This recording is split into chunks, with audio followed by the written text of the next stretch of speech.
pourquoi j'ai précisé que je m'adresserai une autre fois aux dirigeants du Sénégal, du Mali et du Niger, particulièrement aux dirigeants du Sénégal, président Bassirou Faye et Ousmane Sonko. Depuis l'annonce d'une élection législative au Sénégal et le retour de l'ancien président Macky Sall, ils sont sous la pression. Ils sont sous la pression. Macky Sall va les écraser. Il a de fortes chances de réécraser les deux dirigeants actuels du Sénégal. Parce qu'ils se sont retrouvés aux commandes du Sénégal par un effet d'écume, par un effet de vague. Et ils vont retomber dans le code de la vague. Donc, ils ont changé de direction, ils ont parlé de l'endettement, du très lourd endettement du Sénégal que j'ai abordé il y a très longtemps. Et maintenant, ils nous parlent du futur, de l'avenir du Sénégal. Je leur dis, tout simplement, pour Castoriadis, l'avenir est inconnu. Le présent est incertain. Okay.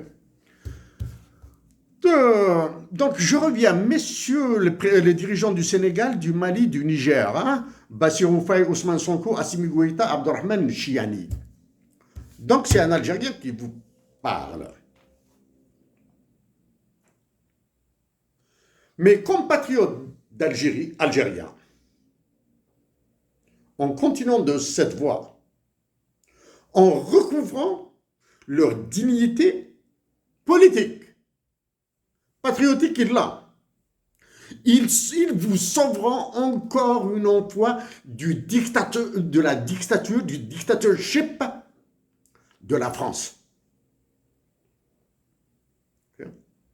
Vous trois, Sénégal, Mali et Niger, en particulier le Sénégal, vous êtes allés sur des gesticulations politiciennes, etc., et vous êtes incapable de toucher au franc CFA. Les dirigeants du Sénégal ont parlé du très lourd endettement du Sénégal. C'est un très lourd endettement qui date depuis longtemps. Et ça, c'est une diversion. Parce que la première solution à ce très lourd endettement, vous tous, vous trois, les trois pays, hein, Sénégal, Mali et Niger, il vous est impossible de le régler si vous n'avez pas le contrôle de la monnaie. Ok? Parlons de la monnaie maintenant. D'avance, je le dis et je le répète, les tribunaux sont ouverts, les tribunaux internationaux. Je le répète, le président en exercice de la CEDEAO, ECOWAS, le président du Nigeria. Monsieur le président du Nigeria, vous dirigez une organisation internationale interétatique terroriste, la CEDEAO. Au président de l'UEMOA, l'Union économique monétaire ouest-africaine, de M. Patrice Talon, présidé actuellement par Patrice Talon du Bénin. Vous aussi, vous dirigez une organisation internationale interétatique terroriste. Au gouverneur de la BCAO et de l'Union monétaire ouest-africaine. Vous êtes les armes atomiques qui désintègrent l'Afrique et qui massacrent les Africains. Ceci étant dit,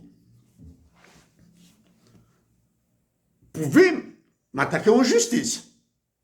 Et vous verrez n'importe quel tribunal. Et vous verrez comment ils jugeront. Est-ce qu'ils jugeront à l'esprit de ce que je dis ou à la lettre de ce que je viens de dire, de ce que j'ai déjà dit auparavant.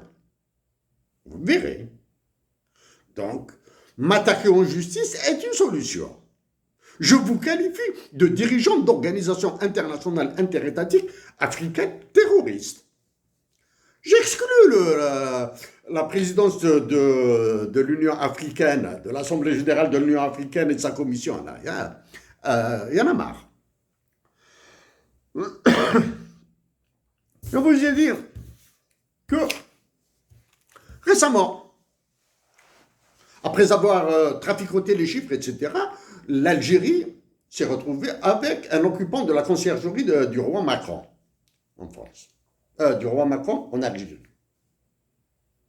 L'Algérie a reçu, comme ça, en apparat, hein, il n'y avait pas de grande pompe, hein, grande pompe, non, c'était un apparat. La présidente du Niger, de l'Inde, c'est la présidence de l'Inde est une présidence honorifique. Je rappelle uniquement que c'est un Indien, le dirigeant du conglomérat Metal Steel, Lakshmi Mittal, qui a plumé l'Algérie avec SMS Al-Hajjar d'Annaba de 3,5 à 4 milliards de dollars. Bon, ce montant est clair et connu, il est public. Reste ce qui est derrière. Ok? L'Inde. Pendant que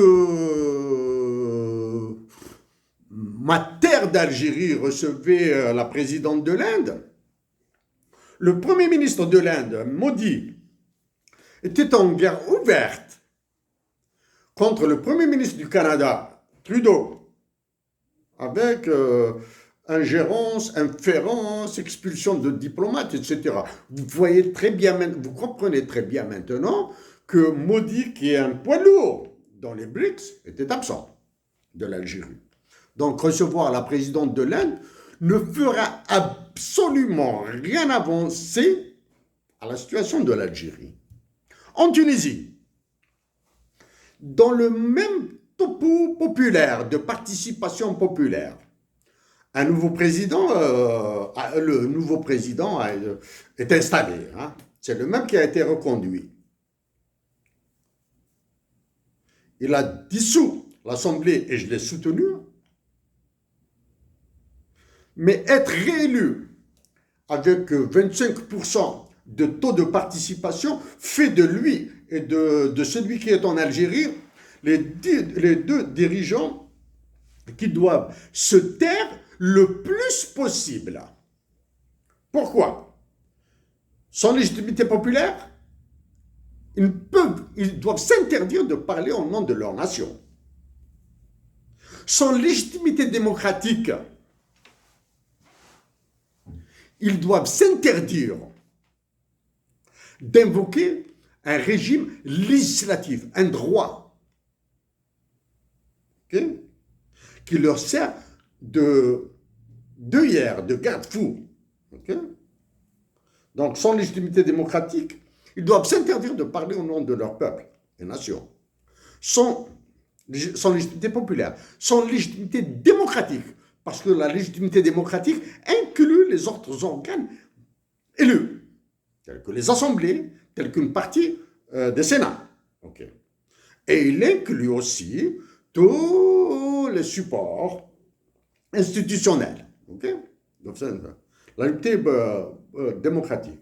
Maintenant, il y a légitimité internationale.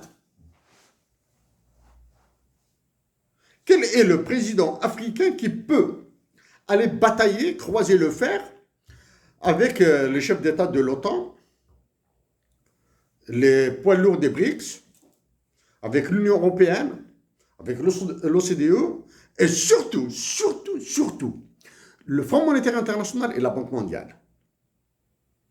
Avez-vous vu l'état de déliquescence dans lequel se retrouve l'organisation de l'ONU, qui va comprendre pourquoi je les lutte? Ok.